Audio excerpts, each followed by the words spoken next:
Today on the Kitchen Cabinet, we're going to have the great opportunity to speak with Lieutenant Governor Rebecca Kleefisch from Wisconsin. And Wisconsin is kind of like the center of the universe in politics in the next 3 weeks.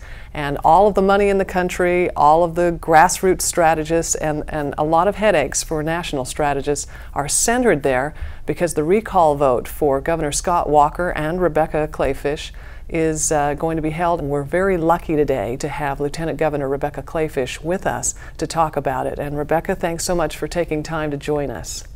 Sonja, thank you so much for having me. What you said is so true and so important for folks to know and understand. Our public employees are terrific people. They're passionate, ethical, hardworking folks. But sustainability is something that every state government across this country is examining right now. And in Wisconsin, the same way many other states are discovering, was going down an unsustainable path with these public employee benefits. And so what we did was we asked our public employees to start contributing a little bit toward their pension and a little bit toward their health care, the same way I do and the governor does every single day. And so what we did was make some smart, common sense changes that have helped our state save $1 billion and counting right now. Wow. And put us on a path of fiscal sustainability. Basically what you're saying is the citizens or the political machine in Wisconsin is holding a recall vote for you and Scott Walker and 4 state senators who have been very supportive because you had vision. Yes. and I know that sounds it sounds bizarre to you and me. Sure does. You know, why would someone try and recall you for doing your job? Why would someone try and recall you because you answered the taxpayer's plea of fixing this without raising taxes?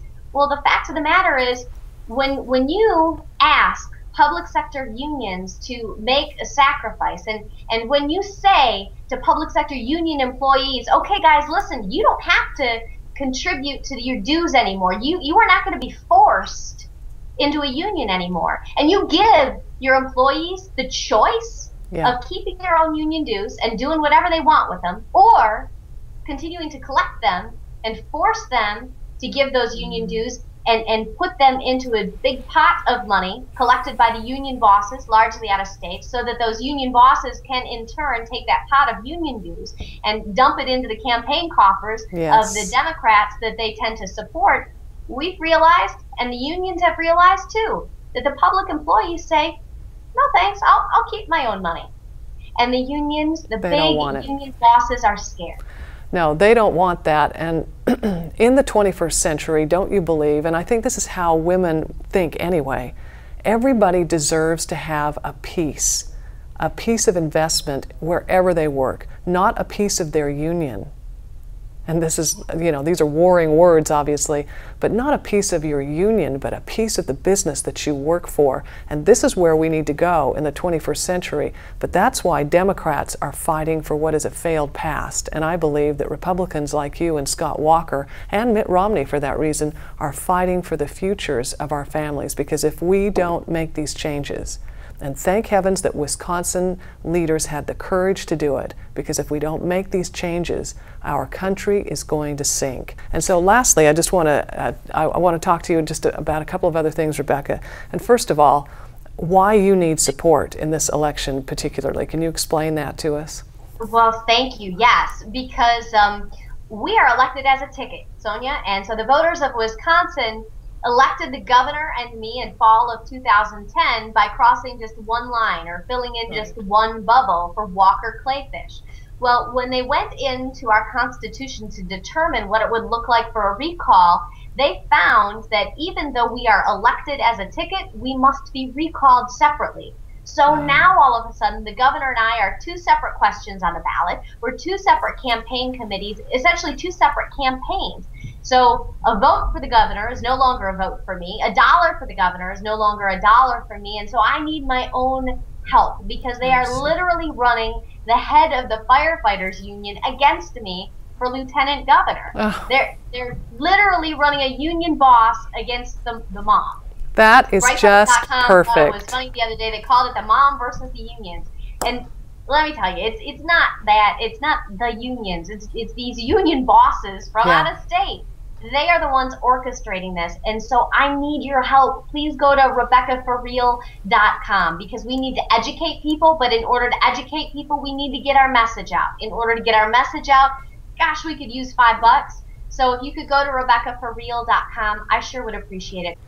Rebecca, you're a colon cancer survivor. Your husband is a state representative in Wisconsin. You've got a couple of children. Why are you involved in politics? Well, you know, I say some moms do the brownie troop. They lead the brownie troop. Some moms teach Sunday school, and I ran for lieutenant governor. We all do what we feel is necessary to help our kids. And, you know, you love your family. And I felt that running for lieutenant governor, making these good changes so that they can grow up with the most amazing Wisconsin possible was the right thing to do for my girls. Well, that's it. My hat's off to you because I know how difficult it is to be involved in politics and to be a mother. And I think that there are hundreds of thousands of women across the country that feel just as strongly as we do. And if we link arms and we focus on what is most important in this election, the women's vote is going to determine the outcome. And it's just very important that we have courageous women like you in office, and I really applaud you for your service, and I know that there are many, many around the country that have their eyes on your race and that will be, you know, supportive. And certainly the Kitchen Cabinet is always encouraging women across the country to be involved, and we're creating a platform where you can literally change Washington or Wisconsin from home if you just go to our election headquarters. So thank you so much for being with us today, Rebecca, for giving us your time, and we appreciate your service as well. Oh, Sonia, thank you so much. Can I show you why I do this? Yeah, please do. Come here, girls, come here. We had early release from school today, and so I want you to meet my daughters. Okay. This is Ella Rose. I'm gonna take She's in 3rd grade, and this is Violet Mary. Here, say hi, Violet. Hi. And they are the reason I do this, Sonia. They're the reason moms across this country get involved, right? Absolutely. And any woman that is interested in helping out in Wisconsin, there are lots of ways that you can do it, but the #1 way is to be in touch with us at the Kitchen Cabinet, and we'll be providing an election headquarters where you can contact women in Wisconsin. You can send Facebook messages or email messages. You can dial telephone numbers of women there and let them know how important you think it is that we protect the futures of our children and defend people who are fiscally conservative and willing to be in public office today.